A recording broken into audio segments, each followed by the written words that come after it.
नमस्कार मित्रों, आपका सुपर एडवांस लेवल की ट्रेनिंग में स्वागत है।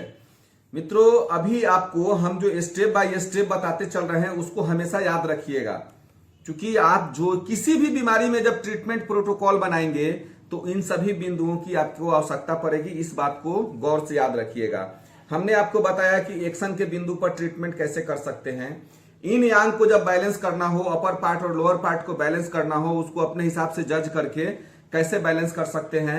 ऊपर का बिंदु कौन सा होता है, नीचे का बिंदु कौन सा होता है, ऊर्जा सबसे अधिक कहां होती है, सबसे कम ऊर्जा कहां होती है, मध्यम ऊर्जा कहां होती है। जब उसको अगर आप बैलेंस करेंगे तो आपकी बहुत सारी समस्याएं ठीक हो जाएगी। इसको मैंने पहले के वीडियो में बताया है, उसको 3 बार 4 बार देखिएगा। नहीं समझिएगा तो फिर हमारे से जूम में आके आप उसको समझ लीजिएगा या बैठ के उसको समझ लीजिएगा। अब मैं आपको बताने जा रहा हूं लोकल पॉइंट्स और डिजिटल पॉइंट्स का प्रयोग। देखिए, हमारे शरीर में बहुत सारे लोकल पॉइंट्स हैं और बहुत से डिजिटल पॉइंट हैं। लोकल पॉइंट्स जो है हमारे शरीर में, हमारे शरीर पर और चेहरे पर और सर पर, ये जितने लोकल पॉइंट्स हैं हमारे शरीर में और सर में होते हैं। इस चीज को ध्यान रखिएगा। लेकिन डिजिटल पॉइंट जो होता है हमारे हाथ और पैर के अंदर होता है। इस बात को हमेशा आपको ध्यान में रखना है। जब किसी प्रकार की ऊर्जा को संतुलित करना पड़ता है, मेरिडियन मार्ग में कोई अवरुद्ध उत्पन्न हो जाता है, अगर किसी प्रकार की ऊर्जा को जब संतुलित करना पड़ता है तो हमको लोकल पॉइंट और डिजिटल पॉइंट का बहुत अधिक प्रयोग करके उसको हम लोग कोशिश करते हैं बैलेंस कर दे। लेकिन 99% मामले में डिजिटल पॉइंट को अगर आप सिर्फ यूज करते हैं तो आप जिस बीमारी से संबंध में ट्रीटमेंट कर रहे हैं उसके डिजिटल पॉइंट को आप प्रयोग करते हैं तो वह समस्या आपकी चली जाएगी। किसी भी मेरिडियन में या किसी भी ऑर्गन में 3-4 कारण है जिसके कारण बाधा उत्पन्न होता है, याद रखिएगा। अटैक ऑफ एक्सटर्नल कोल्ड, बाहरी ठंड का जब तक आपके शरीर पर आक्रमण नहीं होगा, आपके मेरिडियन पर आक्रमण नहीं होगा, उससे संबंधित सिम्टम उत्पन्न नहीं हो सकते हैं।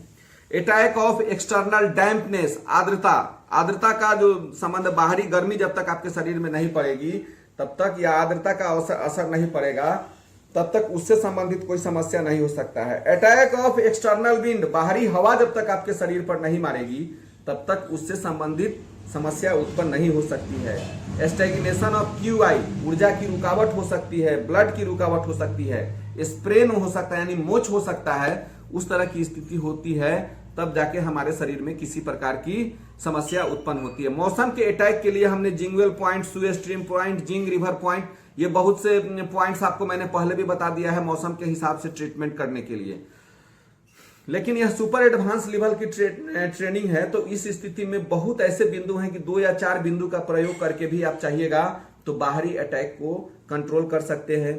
अब एक बात और याद रखिएगा कि अगर ऊर्जा की रुकावट आपके शरीर में हो रही है या रक्त की रुकावट हो रही है तो उसमें सबसे अधिक भूमिका जो होता है वह इंजुरी का होता है, ट्रामा का होता है। जब तक जख्म नहीं होगा, जब तक चोट नहीं होगा, चोट मामूली होगा तो ऊर्जा रुक जाएगा, लेकिन अगर चोट गंभीर होगा तो उस स्थिति में आपके शरीर की क्या बोलते हैं, वो रक्त में भी रुकावट हो जाएगा और उससे संबंधित समस्या उत्पन्न हो जाती है। अगर इसमें किसी भी प्रकार के ऑब्स्ट्रक्शन आते हैं, चाहे वो एक्सटर्नल कोल्ड का हो, एक्सटर्नल डैम्पनेस का हो, एक्सटर्नल विंड का हो, स्टैग्नेशन ऑफ क्यूआई का हो, या क्या बोलते हैं आपको स्टैग्नेशन ऑफ क्यूआई का हो, या आपको स्टैग्नेशन ऑफ ब्लड का हो, या स्प्रेन का हो, अगर किसी प्रकार का रुकावट होता है उस स्थिति में जब हम डिजिटल पॉइंट को सिडेट करते हैं उस मेरिडियन मार्ग के, तो उसमें बहुत जल्दी रिजल्ट आना शुरू हो जाता है।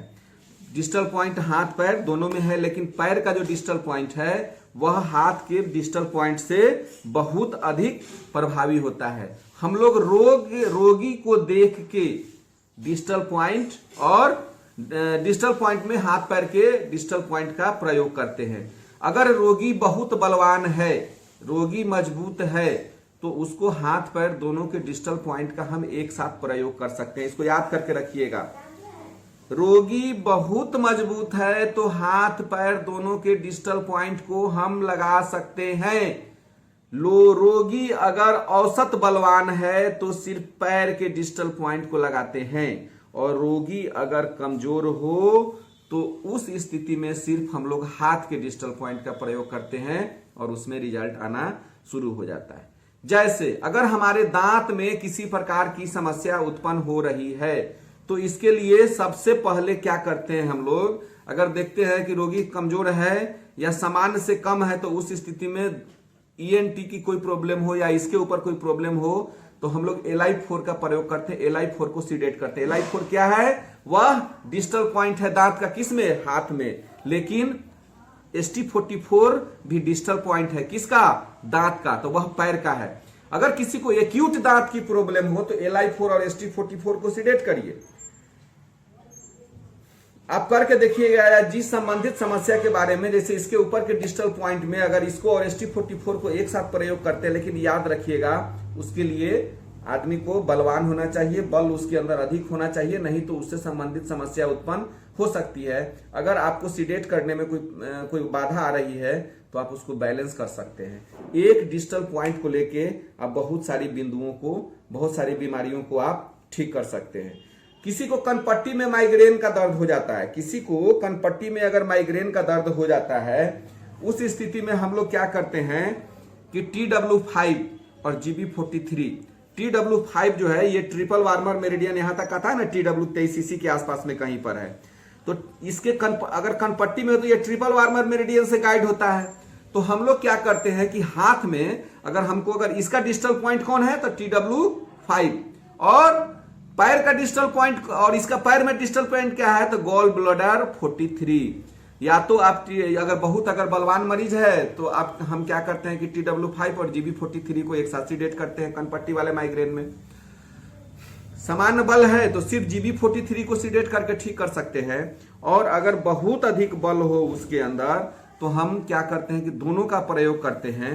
तो उस स्थिति में क्या होता है कि आपके कनपट्टी का माइग्रेन जिस तरफ का हो उधर सीडेट करिएगा, ठीक हो जाएगा। आप करके देखिएगा, बहुत इमेजिन बिंदु है, यह चेक किया हुआ बिंदु है, पेशेंट पर प्रयोग किया हुआ बिंदु है, इसको आप करके देखिएगा। बहुत सारे लोग बोलते हैं कि सर आप प्रयोग किए हैं, तो हमको जब मरीज मिलता है ना तो हम अभी प्रयोगे करते हैं खाली किसी के साथ, ठीक है ना, और भगवान की कृपा से वो लग जाता है, वो अलग बात है, नहीं तो कुछ कुछ ऐसी भी प्रयोग करते रहते हैं जो अपने दिमाग में जो रिसर्च उत्पन्न होता है। जैसे आपको 3-3 स्टार मैग्नेट वाला जो प्रयोग बताए हैं वह मेरे दिमाग की अपनी उपज है, ये तो सिर्फ बैलेंस करने के लिए बताते हैं, उसको टोन सीडेट भी हम लोग करते हैं, और उसके हिसाब से सिर्फ इस 2 उंगली पर ट्रीटमेंट देके सारे यांग ऑर्गन के ट्रीटमेंट को, बीमारी को ठीक कर सकते हैं, और 2 उंगली पर आगे से ट्रीटमेंट देके सारे इन ऑर्गन के बीमारी को ठीक कर सकते हैं। देखिए मेन मेरिडियन और ब्यूल मेरिडियन में क्या अंतर है आपको बता रहे हैं। जब आप मेन मेरिडियन को टच करते हैं तो मेन मेरिडियन 2 तरफ से चलता है, या तो लेफ्ट साइड से चलेगा या राइट साइड से चलेगा, ओके, कोई दिक्कत नहीं है। लेकिन ब्यूल मेरिडियन में जब हम चलते हैं, जब हम आपको सुजोग के हिसाब से कोरस्पॉन्डेंस उसको मान लीजिए, तो वही मेरिडियन इस 2 उंगली में भी है, वही मेरिडियन इस 2 उंगली में है, पैर के 2 उंगली में है, पैर के 2 उंगली में है। तो उस स्थिति में ट्रीटमेंट में थोड़ा कंफ्यूजन भी कभी कभी उत्पन्न होना शुरू हो जाता है। तो या तो अगर आप क्या करिए, सबसे पहले 1 उंगली में चेक करके देखिए, अगर उससे कम आराम मिलता है तो दोनों में आप प्रयोग करके देख सकते हैं। हाथ पैर दोनों की उंगली में कभी कभी सेम बिंदु पर हम लोग ट्रीटमेंट देते हैं, टोन सीडेट करते हैं, बहुत अधिक रिजल्ट आता है उसमें। लेकिन होता क्या है कि 2 बिंदु पर लगाए और रिजल्ट नहीं मिला, सर रिजल्ट नहीं मिला, ऐसा थोड़े होता है। कभी कभी होता है बाइलेटरल ट्रीटमेंट देना पड़ता है। लेकिन अगर आसानी से अगर आपके मेन मेरिडियन के बिंदु कहीं भी मिल जाते हैं आसानी से, तो दी बेस्ट मेन मेरिडियन के बिंदु अगर आसानी से मिल जाते हैं तो वह ट्रीटमेंट सबसे उत्तम ट्रीटमेंट होता है। इस चीज को आप ध्यान में रखेंगे। इसके अलावा किसी का क्या होता है कि अगर कमर में मोच आ गया, स्प्रेन आ गया, तो उस समय लोअर बैक में अगर स्प्रेन आता है तो हम लोग GB26 को यहां से सीडेट करते हैं, या GB26 पर यहां से सीडेट करके छोड़ देते हैं।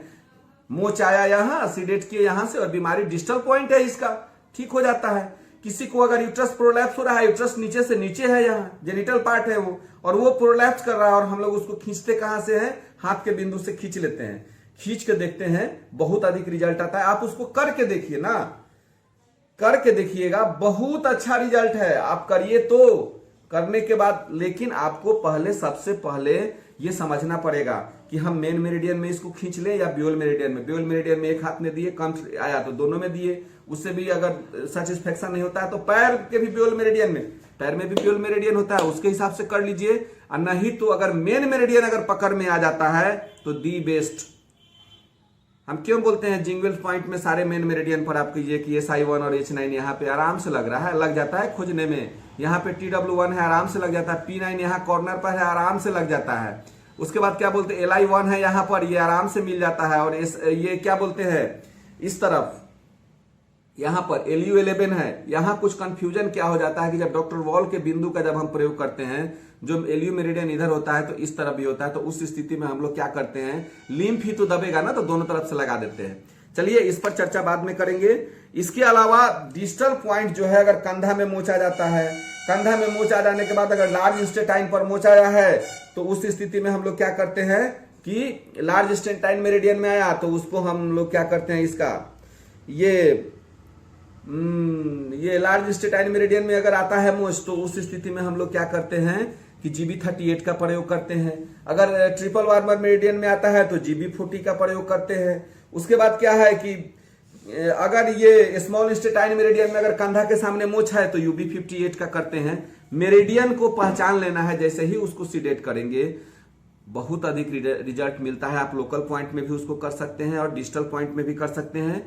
हम अगले वीडियो में आपको सभी ऑर्गेन के लोकल और डिजिटल पॉइंट, लोकल कौन है और डिजिटल पॉइंट कौन है, उसको मैं लिखा देता हूं, बता देता हूं, उसको लिखिएगा, आपके ट्रीटमेंट में काम आएगा। अगली वीडियो में अगली बात करेंगे। तब तक के लिए नमस्कार, धन्यवाद, जय हिंद, जय भारत। बस एक ही चीज याद रखिएगा कि लोकल पॉइंट जो होते हैं हमारे ब्रेन में होते हैं, हमारे शरीर पर होते हैं। डिजिटल पॉइंट हमारे हाथ पैर में होते हैं। इस बात को हमेशा ध्यान में रखना है। हाथ का डिजिटल पॉइंट जो है वह कमजोर व्यक्ति के लिए यूज किया जाता है, सामान्य बल के लिए किया जाता है। सामान्य बल जिसको हो उसके लिए पैर के डिजिटल पॉइंट का प्रयोग करते हैं। अगर व्यक्ति बलवान है तो दोनों डिजिटल पॉइंट के एक साथ प्रयोग करेंगे, बहुत अच्छा रिजल्ट मिलता है। आप करके देखिए, हम लोग तो करते रहते हैं। अभ्यास करिए, करत करत अभ्यास ते जरमती होत सुजान रसरी आवत जात ते शिल्पे पर निशान। हो सकता है कि आपको थोड़ा सा कष्ट हो सकता है ट्रीटमेंट में, घबराने की जरूरत नहीं। इसीलिए हम लोग किसी को भी बोलते हैं कि जब आप क्लिनिकल प्रैक्टिस की ओर जाइए तो थोड़ा सा वेट करिए। थोड़ा सा वेट क्यों करिए, आप अपने हिसाब से कुछ भी कर सकते हैं, आप अपने मर्जी के मालिक हैं। लेकिन जब आप क्या बोलते हैं कि जब किसी अपने अपलाइन से पूछते हैं तो ऐसे नहीं बोलता है कि थोड़ा सा वेट करिए। जब तक आपके कॉन्फिडेंस को हम नहीं देख लेते हैं, तब तक हम नहीं कहते हैं कि आप आग में कूद जाइए। हो सकता है कि आग में आप कूद गए और हुआ कि चलो भाई, वो क्या बोलते हैं, वो ये होलिका दहन के समय वो क्या हुआ था, होलिका जो थी वह प्रहलाद को लेके आग पर बैठ गई और बोली कि हम चलिए हम चादर पहन लेंगे, वो तो हम आग में नहीं जलेंगे, अग्निदेव का दिया हुआ है और ये क्या बोलते हैं प्रहलाद जल जाएगा और मेरे भाई का एक कष्ट ये चला जाएगा। और वो बैठ गई, जैसे ही बैठी वह जल गई, प्रहलाद बच गया। तो मेरे कहने का मतलब है कि सेल्फ नॉलेज, हर चीज को आप अपने डेवलप कीजिए। जब पूरी तरह से ज्ञान प्राप्त हो जाए ना, तब आग में कूदिए, देखिए कितना मजा आता है। खैर इसको आप अभ्यास करिए, बताइएगा क्या रिजल्ट मिलता है। तब तक के लिए नमस्कार, धन्यवाद, जय हिंद, जय भारत।